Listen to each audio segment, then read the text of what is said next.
Hello friends. स्वागत है आपका हमारे यूट्यूब चैनल आर के हिंदी कहानियों में। आज की कहानी है सलाहकार। छात्र छात्राओं का प्रिय शगल हर एक अध्यापक अध्यापिका को कोई नाम देना होता है, और चाहे अध्यापक हो या प्राध्यापक, सब जानबूझकर इस तथ्य से अनजान बने रहते हैं। शायद इसीलिए कि अपने ज़माने में उन्होंने भी अपने गुरुजनों को अनेक हास्यास्पद नामों से अलंकृत किया होगा। रितिका इसका अपवाद थी। वो अंग्रेजी साहित्य की प्रवक्ता ही नहीं, हॉस्टल की वार्डन भी थी। लेकिन ना तो लड़कियों ने खुद उन्हें कोई नाम दिया और ना ही किसी को उनके खिलाफ बोलने देती थी। मिलनसार, आधुनिक और संवेदनशील रितिका का लड़कियों से कहना था, देखो भाई, हॉस्टल के कायदे कानून मैंने नहीं बनाए, लेकिन मुझे इस हॉस्टल में रहकर पीएचडी करने की सुविधा इसीलिए मिली है कि मैं किसी को उन नियमों का उल्लंघन नहीं करने दूं। मैं नहीं समझती कि आप में से कोई भी लड़की हॉस्टल के कायदे कानून तोड़कर मुझे इस सुविधा से वंचित करेगी।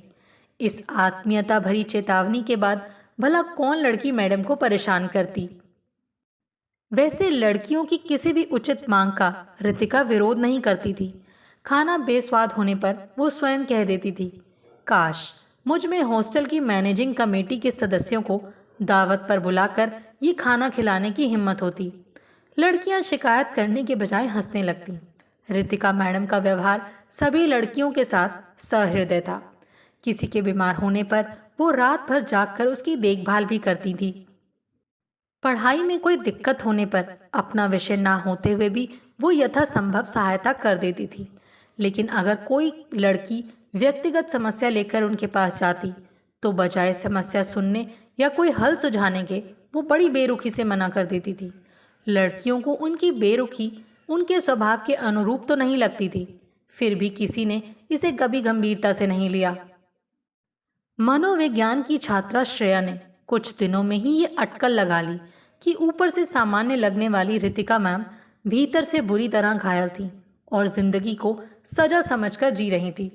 मगर उनसे पूछने का तो सवाल ही नहीं था, क्योंकि अगर उसका प्रश्न सुनकर रितिका मैडम जरा भी उदास हो गई तो सब लड़कियां उनका हॉस्टल में रहना मुश्किल कर देंगी। एमए की छात्रा होने के कारण श्रेया अन्य लड़कियों से उम्र में भी बड़ी और रितिका मैडम से कुछ ही छोटी थी। सो प्राय हम उम्र होने के कारण दोनों में दोस्ती हो गई और दोनों एक ही कमरे में रहने लगी। एक दिन एक पत्रिका द्वारा आयोजित निबंध लेखन प्रतियोगिता में भाग ले रही छात्रा रश्मि उनके कमरे में आई। मुझे समझ में नहीं आ रहा कि मैं हिंदी में निबंध लिखूं या अंग्रेजी में। लिखना तो उसी भाषा में चाहिए जिसमें तुम सुंदरता से अपने भाव व्यक्त कर सको, श्रेया बोली। दोनों में ही कर सकती हूँ। इसकी दोनों भाषाओं पर अच्छी पकड़ है, रितिका मैडम के स्वर में सराहना थी, जिसे सुनकर रश्मि का उत्साहित होना स्वाभाविक था। इस प्रतियोगिता में मैं प्रथम पुरस्कार जीतना चाहती हूँ, तो आप सलाह दें मैडम, कौन सी भाषा में लिखना अधिक प्रभावशाली रहेगा। रश्मि ने रितिका से मनोहार की, तुम्हारी शिक्षिका होने के नाते बस मैं इतना ही कह सकती हूँ कि तुम अच्छी अंग्रेजी लिखती हो, और सलाह तो मैं किसी को देती नहीं। रितिका मैडम ने इतनी रुखाई से कहा कि रश्मि सहम कर चली गई। जब आपको पता है कि उसकी अंग्रेजी औसत से बेहतर है तो उसे उसी भाषा में लिखने को कहना था, क्योंकि अंग्रेजी में जीत की संभावना अधिक है, श्रेया बोली। इतनी समझ रश्मि को भी है, फिर भी बेचारी आश्वस्त होने आपके पास आई थी और आपने दुत्कार दिया। श्रेया के स्वर में भर्त्सना थी। मैडम, आपसे सलाह मांगना तो सांड को लाल कपड़ा दिखाना है। रितिका ने अपनी हंसी रोकने का असफल प्रयास किया, जिससे प्रभावित होकर श्रेया पूछे बगैर नहीं रह सकी, आखिर आप सलाह देने से इतना चिढ़ती क्यों हैं? चिढ़ती नहीं श्रेया, डरती हूँ, रितिका मैडम आह भरकर बोली। मेरी सलाह से एक साथ कई जीवन बर्बाद हो चुके हैं। किसी आतंकवादी गिरोह की आप सदस्य रह चुकी हैं। श्रेया ने उनकी ओर कृत्रिम अविश्वास से देखा। रितिका ने गहरी सांस ली। असामाजिक तत्व ही नहीं, शुभ चिंतक भी जिंदगियां तबाह कर सकते हैं श्रेया। वो कैसे? बड़ी लंबी कहानी है मैडम, आज पढ़ाई यहीं बंद करते हैं, कल रविवार को कहीं घूमने न जाकर पढ़ाई कर लेंगे। कहकर श्रेया उठी और उसने कमरे का दरवाज़ा बंद किया। बत्ती बुझाकर बोली, अब आप शुरू हो जाओ। कहानी सुनाने से आपका दिल हल्का हो जाएगा और मेरी जिज्ञासा शांत। मेरा दिल तो कभी हल्का नहीं होगा, मगर चलो तुम्हारी जिज्ञासा शांत कर देती हूँ। शुचिता मेरी स्कूल की सहपाठी थी। जब वो 7वीं में पढ़ती थी तो उसके डॉक्टर माता पिता उसे दादी के पास छोड़कर मस्कट चले गए थे। जब भी वो उन्हें याद करती, दादी प्रार्थना करने को कहती, उसे दिलासा देने को राह चलते ज्योतिषों से कहलवा देती कि उसके माता पिता जल्दी आएंगे। मस्कट कोई खास दूर तो था नहीं। सो दादी से शुचि की उदासी के बारे में सुनकर अक्सर उसके माता पिता में से कोई ना कोई बेटी से मिलने आता रहता था। इस तरह शुचि भाग्य और भविष्यवक्ताओं पर विश्वास करने लगी। विदेश से लौटने पर उसके आधुनिक माता पिता ने शुचि को बहुत समझाया, मगर उसकी अंधविश्वास के प्रति आस्था नहीं डिगी। रजत शुचि का पड़ोसी और मेरे पापा के दोस्त का बेटा था। सो एक दूसरे के घर आते जाते मालूम नहीं कब हमें प्यार हो गया। लेकिन ये हम दोनों को अच्छी तरह मालूम था कि सही समय पर हमारे माता पिता सहर्ष हमारी शादी कर देंगे, मगर अभी से इश्क में पड़ना गवारा नहीं करेंगे। लेकिन मिले बगैर भी नहीं रहा जाता था। सो मैं पढ़ने के बहाने शुचि के घर जाने लगी। शुचि के माता पिता नर्सिंग होम में व्यस्त रहते थे, इसीलिए रजत बेखटके वहाँ आ जाता था। जिंदगी मज़े में गुजर रही थी। मैं शुचि से कहा करती थी कि प्यार जिंदगी की अनमोल शय है और उसे भी प्यार करना चाहिए। तब उसका जवाब होता था, करूँगी, मगर शादी के बाद। उसमें वो मज़ा नहीं आएगा जो छिप छिप कर प्यार करने में आता है। ना आए, मगर जब मैं अपने मम्मी पापा को ये वचन दे चुकी हूँ कि मैं शादी उनकी पसंद के डॉक्टर लड़के से करूँगी जो उनका नर्सिंग होम संभाल सके, तो फिर मैं किसी और से प्यार कैसे कर सकती हूँ। असल में शुचि के माता पिता उसे डॉक्टर बनाना चाहते थे, लेकिन शुचि की रुचि संगीत साधना में थी। सो दामाद डॉक्टर पर समझौता हुआ था।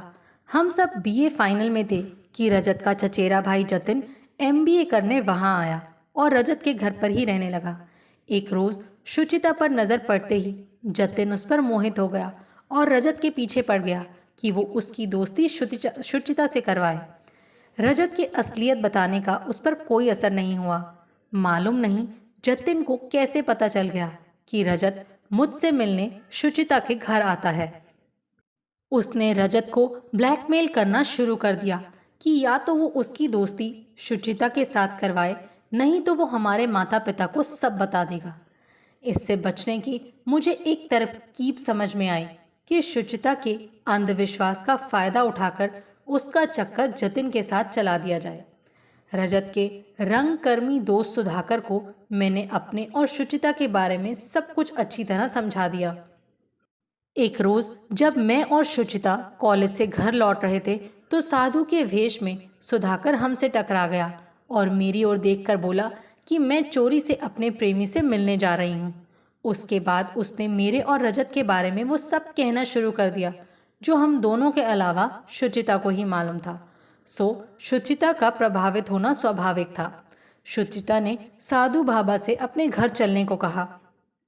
वहां जाकर सुधाकर ने भविष्यवाणी कर दी कि शीघ्र ही शुचिता के जीवन में भी उसके सपनों का राजकुमार प्रवेश करेगा।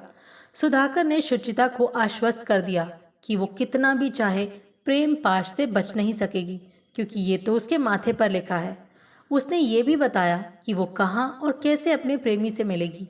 शुचिता के ये पूछने पर कि उसकी शादी उस व्यक्ति से होगी या नहीं, सुधाकर सिटपिटा गया, क्योंकि इस बारे में तो हमने उसे कुछ बताया ही नहीं था। सो टालने के लिए बोला कि फिलहाल उसकी क्षमता केवल शुचिता के जीवन में प्यार की बहार देखने तक ही सीमित है। वैसे जब प्यार होगा तो विवाह भी होगा ही। सच्चे प्यार के आगे माँ बाप को झुकना ही पड़ता है। उसके बाद जैसे सुधाकर ने बताया था उसी तरह जतिन धीरे धीरे उसके जीवन में आ गया। शुचिता का ख्याल था कि जब साधु बाबा की कही सभी बातें सही निकली हैं तो माँ बाप के मानने वाली बात भी ठीक ही निकलेगी, लेकिन ऐसा हुआ नहीं। जतिन ने यहाँ तक कहा कि उसे उनका एक भी पैसा नहीं चाहिए। वो लोग चाहें तो किसी गरीब बच्चे को गोद लेकर उसे डॉक्टर बनाकर अपना नर्सिंग होम उसे दे दें। शुचिता ने भी जतिन की बात का अनुमोदन किया। शुचिता के माता पिता को मेरी और अपनी बेटी की गहरी दोस्ती के बारे में मालूम था। सो एक रोज वो दोनों हमारे घर आए। देखो रितिका, शुचि हमारी इकलौती बेटी है।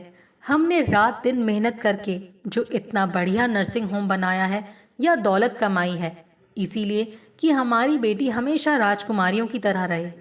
जतिन अच्छा लड़का है, लेकिन उसकी एक बंधी बंधाई तनख्वाह रहेगी। वो एक डॉक्टर जितना पैसा कभी नहीं कमा पाएगा। और फिर हमारे इतने लगन से बनाए नर्सिंग होम का क्या होगा? अपनी बेटी के रहते हम किसी दूसरे को कैसे गोद लेकर उसे सब सौंप दें? हमने शुचि के लिए एक डॉक्टर लड़का देखा हुआ है जो हर तरह से उसके उपयुक्त है और उसके साथ वो बहुत खुश रहेगी। तुम भी उसे जानती हो। कौन है अंकल? तुम्हारा भाई कुणाल। उसके अमेरिका से एमएस करके लौटते ही दोनों की शादी कर देंगे। मैं तो ठगी सी रह गई। शुचिता मेरी भाभी बनकर हमेशा मेरे पास रहे, इससे अच्छा और क्या होगा? जतिन तो ऑस्ट्रेलिया जाने को कटिबद्ध था। आपने ये बात छिपाई क्यों? मैंने पूछा। क्या पता भैया ने वहीं कोई और पसंद कर ली हो। उसे वहाँ इतनी फुर्सत ही कहाँ है। और फिर मैंने कुणाल और तुम्हारे मम्मी पापा को साफ बता दिया था कि मैं कुणाल को अमेरिका जाने में जो इतनी मदद कर रहा हूँ उसकी वजह क्या है। उन सब ने तभी रिश्ता मंजूर कर लिया था। तुम्हें बताकर क्या ढिंढोरा पीटना था? अब मैं उन्हें कैसे बताती कि मुझे ना बताने से क्या अनर्थ हुआ है? तभी मेरे दिमाग में बिजली सी कौंधी। शुचिता के जिस अंधविश्वास का सहारा लेकर मैंने उसका और जतिन का चक्कर चलवाया था, एक बार फिर उसी अंधविश्वास का सहारा लेकर उस चक्कर को खत्म भी कर सकती थी। लेकिन अब ये इतना आसान नहीं था।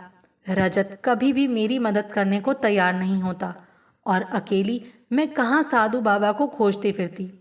मैंने शुचिता की मम्मी को सलाह दी कि वो शुचि के अंधविश्वास का फायदा क्यों नहीं उठाती। उन्हें सलाह पसंद आई।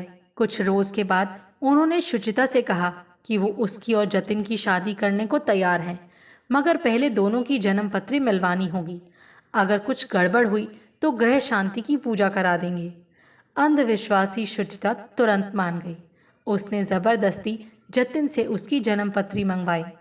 माता पिता ने एक जाने माने पंडित को शुचिता के सामने ही दोनों कुंडलियां दिखाईं। पंडित देखते ही त्राहिमाम करने लगे। इस कन्या से विवाह करने के कुछ ही समय बाद वर की मृत्यु हो जाएगी। कन्या के ग्रह वर पर भारी पड़ रहे हैं। उन्हें हल्के यानी शांत करने का कोई उपाय जरूर होगा पंडित जी, वो बताइए ना। शुचिता की मम्मी ने कहा। ऐसे दुर्लभ उपाय जबानी तो याद होते नहीं, कई पोथियां देखनी होंगी। तो देखिए ना पंडित जी, और खर्च की कोई फिक्र मत कीजिए। अपनी बिटिया की खुशी के लिए आप जो पूजा या दान कहेंगे हम करेंगे। मगर पूजा से अमंगल टल जाएगा ना पंडित जी? शुचिता ने पूछा। शास्त्रों में तो यही लिखा है, नियति में लिखा बदलने का दावा मैं नहीं करता। पंडित जी टालने के स्वर में बोले। ऐसा है बेटी, जैसे डॉक्टर अपने इलाज की 100% गारंटी नहीं लेते, वैसे ही ये पंडित लोग अपनी पूजा की गारंटी लेने से हिचकते हैं। शुचिता के पापा हंसे। उसके बाद शुचिता ने कुछ और नहीं पूछा। अगली सुबह उसके कमरे से उसकी लाश मिली। शुचिता ने अपनी कलाई की नस काट ली थी। उसने अपने अंतिम पत्र में लिखा था कि पंडित जी की बात से साफ जाहिर है कि उसकी जिंदगी में जतिन का साथ नहीं लिखा है। वो जतिन से बेहद प्यार करती है, उसके बगैर जीने की कल्पना नहीं कर सकती और ना ही उसका अहित चाहती है। सो आत्महत्या के सिवा उसके पास कोई और विकल्प नहीं है। शुचिता की आत्महत्या के लिए उसके माता पिता स्वयं को अपराधी मानते हैं, मगर असली दोषी तो मैं हूँ, जिसकी सलाह पर पहले एक नकली ज्योतिषी ने शुचिता का जतिन से प्रेम करवाया और मेरी सलाह से ही उस प्रेम संबंध को तोड़ने के लिए फिर एक झूठे ज्योतिषी का सहारा लिया गया। शुचिता के माता पिता और उससे अथाह प्यार करने वाला जतिन तो जिंदा लाश बन ही चुके हैं, मगर मेरे कुणाल भैया जो बचपन से शुचिता से मूक प्यार करते थे और जिसके कारण वो बजाय इंजीनियर बनने के डॉक्टर बने थे, बुरी तरह टूट गए हैं और भारत लौटने से कतरा रहे हैं। इसीलिए मेरे माता पिता भी बहुत मायूस हैं। यही नहीं, मेरे इस तरह शुभ रहने से रजत भी बेहद दुखी है। तुम ही बताओ श्रेया, इतना अनर्थ देख करके, इतने लोगों को संत्रास देकर मैं कैसे खुश रह सकती हूँ या सलाहकार बनने की जरूरत कर सकती हूँ। आपको हमारी ये कहानी कैसी लगी, प्लीज़ कमेंट करके ज़रूर बताइए। अगर आप इस चैनल पर नए हैं तो इसे सब्सक्राइब करें और शेयर करें। Thank you.